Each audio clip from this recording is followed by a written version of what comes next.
lobo sacrificar? Ora Sambalak atende que nós estava a construir a muralha e estava a scopi candela de rabia. Ela se cerci de Eudiunan. Ela bisa em presença de seu colega nan, e soldado nan do exército de Samaria, ta kiko e pobrecito Eudiunan e ta quere? Kunang, mes por rasi e trabalho aqui, of kunang lo por oferecer sacrifício a trobe? Nan ta quere kunang por terminar e trabalho den dia? Of kunang por lanta e muralha, ku piedra nan kima, kunang asaka for di ruína e? Nehemías, capítulo 4, versículo 1 e 2. Ora, quando logra cair em erro, é malo ta trata de ridiculizar a capacidade. E ta purba na convencer-bo que bo nota de condição ta caminho da botar. E palavra não de dúvida ta bem implacável. Palavra não para pôr medo, para mostrar impossibilidade não, para generar ansiedade e para impedir de sacrificar. Também, diasi é vontade de Deus.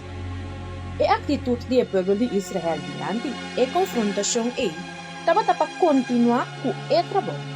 Nehemías a manter a certeza que a obra logo de concluir e ela pede Deus para defender. E ora me arresa, mi Deus tende com se cerci de nós. Nehemías capítulo 4, versículo 4.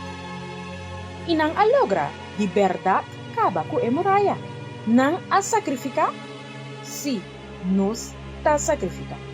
Se nos inimigos não gostam ou não nota impedir-nos de sacrificar o que é necessário sacrificar para cumprir a exigência de nossa fé.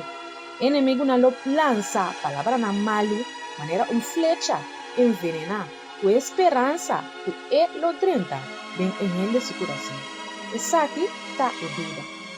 Flecha envenenar pode generar inseguridade, incerteza, ansiedade, medo, pode matar a fé pouco a pouco. Pero é valiente que exercitou de Deus vivo tem seu coração protegido com a forte convicção de lo que Deus ha permitido e está escrito. Nada, absolutamente, está se bo desistir.